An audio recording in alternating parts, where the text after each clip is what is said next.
Hi, I'm Mukui Jean, and I am person number one for against genetic engineering. I'm Dominique Phipps. I'm con person number 2 against genetic engineering. I'm Nate Worthley. I am person number one for pro genetic engineering. I'm Naomi Hernandez, and I'm person number 2 in favor of pro genetic engineering. During this part of the debate, students will not be allowed to move. Okay, so I guess I'll start. Do we just go on? No, you have to follow my pro person number one. Okay, well, fine, go. Go. You're first. You're first. You're pro person number 1. All right, so today we are debating whether or not to pursue genetic engineering in humans. And there are pros to that, and there are cons to that, and so we'll see both sides of the argument. I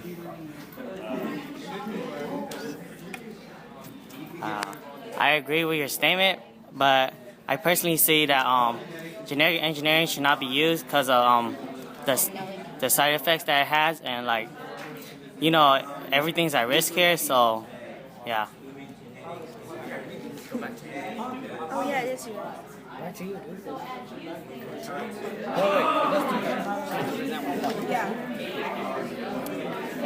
I believe that I'm in favor for human engineering,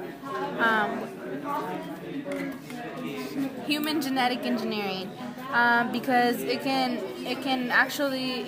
cure many diseases, and there are traits it can get rid of. It can eliminate many diseases. I understand what you're saying, Naomi, but at the same time, where is it? Even though you get rid of one genetic disease, you could cause another, and then that would just lead to bad things that can't be solved. So I think you should just leave people the way they are. That's reasonable, but the fact is that many genetic diseases are found on one or two singled out chromosomes. And those diseases only affect those chromosomes. Take Down syndrome, for example. Down syndrome affects chromosome 22, and that's all, chromosome 21, chromosome 21. And that's that's only chromosome it affects, but then it causes all those problems. If we were able to go in and correct chromosome 21, then there wouldn't be any reparations from that changed chromosome, because that's the only chromosome the disease affects. So if we could change chromosome 21 and cure Down syndrome, we would be able to prevent all of the other malconformities that are related to the disease.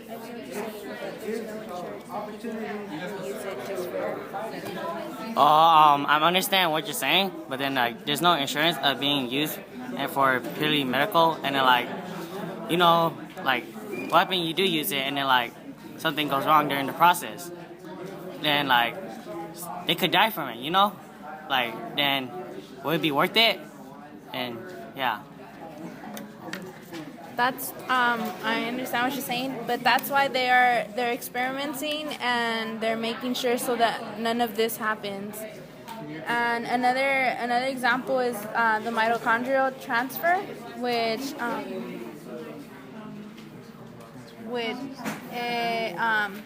it has diseases, but the mitochondrial transfer can help get rid of it, and it can eliminate that one disease, so that later on the kid, your child or the baby, won't have any problems. But in the future, or if they mess up something in the mitochondria, it could defect the children, and then it could result in death. So there's kind of a lose situation there. But if you think about it, when has science ever been safe? Science has never really been safe. There's always a risk factor to it. And if we want to take leaps forward in science, we have to make risks. And so that could mean taking a random donor sperm and a random donor egg, the parents would be completely oblivious to it, and use that for the experiments at first. So there is no emotional attachment to this person. Yes, it's a human life, but science has always put human lives at risk. It's nothing new. It's nothing new in the name of science. It's nothing new. It's been around for as long as science has been around. I see where you're getting at. Yes, I believe like science, it's not safe, but that's why we shouldn't do it. Cause then like, you know, we should like have babies or reproduce naturally. Cause it'll be better. Cause the baby will be itself. Like if you do genetic engineering, then like, you know, I know that like something might go wrong. Like, cause like, do you want your baby to look like you, or like when you want it to look like someone else?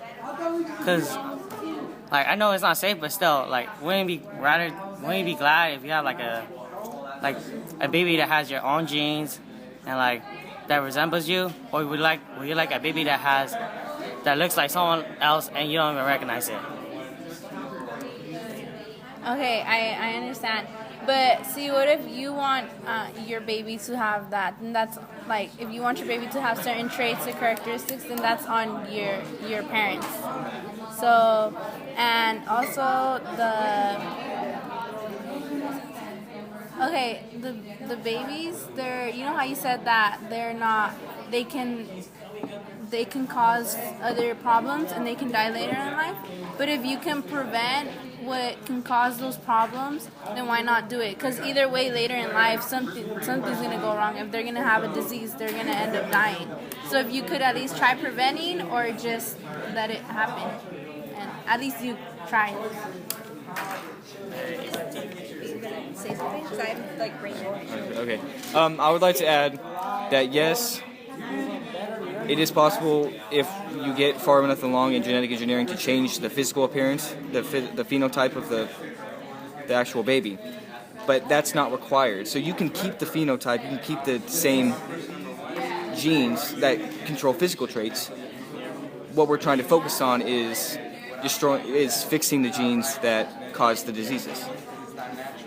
And also, you know, from one, so you're saying that fixing one can cause another. Take Tay-Sachs disease, for example. Tay-Sachs it's a sex-linked disease on the X chromosome, increasingly socialist. So with socialism comes equality of the people. So if you're socialist, then more people would be able to have these procedures paid for. And another thing, if we pursue this and we get good at it, maybe not in our generation or the next generation or even the generation after that, but somewhere along the line, we'll get so good at it and we'll figure out new and improved ways to complete it that it will cost virtually no money, because it'll become something that we have perfected. If you look in the history of humans, okay, an example. Look at antibiotics. Before antibiotics were invented, people spent a ton of money trying to cure diseases and cure bacterial infections that they had no clue how to control. But once we found a way to mass produce antibiotics and to keep mass producing them, we got the cost down so they're virtually affordable for every person. So you have to start somewhere in science. You can't start and finish within a 10-year time period. It's going to take 100 years for us to perfect this, but if we do, it'll be worth it.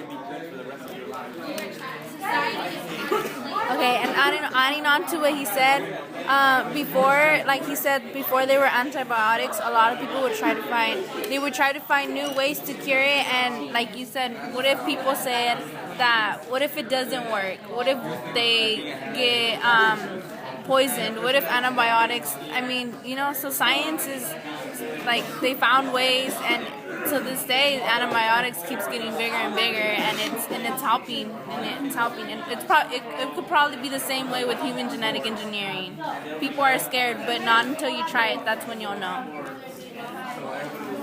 Well, I don't think it's science that's not ready. It's mostly society. Like, how are you going to control the usage of genetic engineering?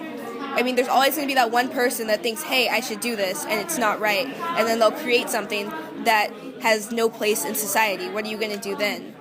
Like, they created glow-in-the-dark mice. What are they useful for? It threatens their health, technically. So if you took a kid and you like genetically altered him, what if it doesn't go right? That's like one kid gone. So even though it could help, but you're also risking a lot of other kids in the process. Okay, good. 14 minutes. Nate, I'm going back to what you said. Like you said in the future, how like genetic engineering will be useful, but like you said like what happened? Like people start using it and then like they use it on soldiers and stuff. They become superhumans, like, and then they wouldn't really be considered humans anymore. You know, like they would become like monsters, and then like everybody wouldn't be equal, and then like bad people use it, and then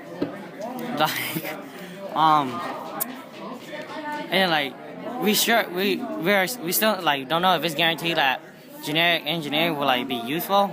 Well, I know it'll be useful, but then like still, like we don't know if it won't cost money or it will cost money, and then we don't even know like if people can afford it, and then like I said, it might turn people like bad people can use it and turn into like weapons, like human, and like they wouldn't really be considered humans anymore. They'll probably become monsters or something.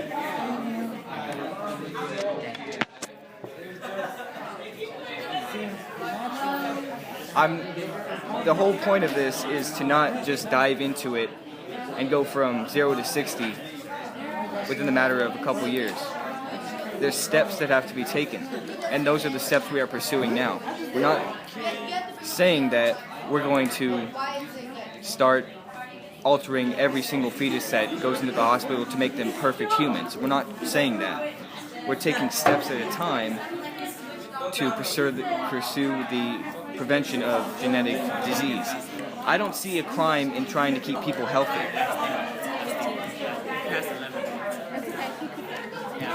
I don't see a crime in keeping people healthy and keeping people productive. To me, that's a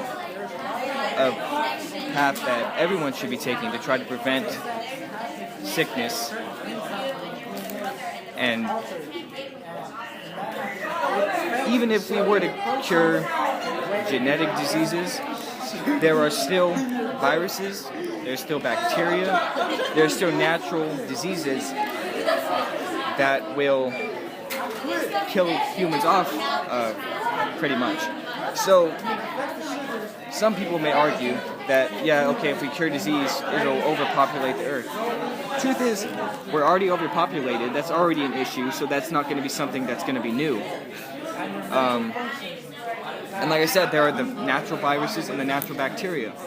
And the natural viruses and bacteria, they evolve thousands of times faster than we ever have.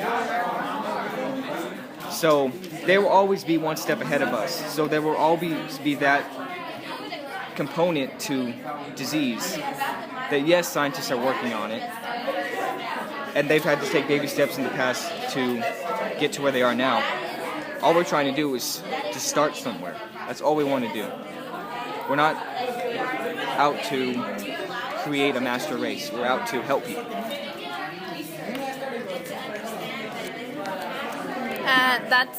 That's basically what he said. That's the whole point why genetic engineering. And if they're not even given a chance to try and show themselves and show what they're capable of doing, then nobody's ever going to solve anything, and it's just going to stay the same. So if there's a chance to doing something, then why not do it? You know? And the parents are the ones who can decide. So Should we do a closing statement? So is that the closing, or you have something? Yeah, all right. Thanks for the meeting, and then, yeah, all right. Did we just end it? Yeah, sure.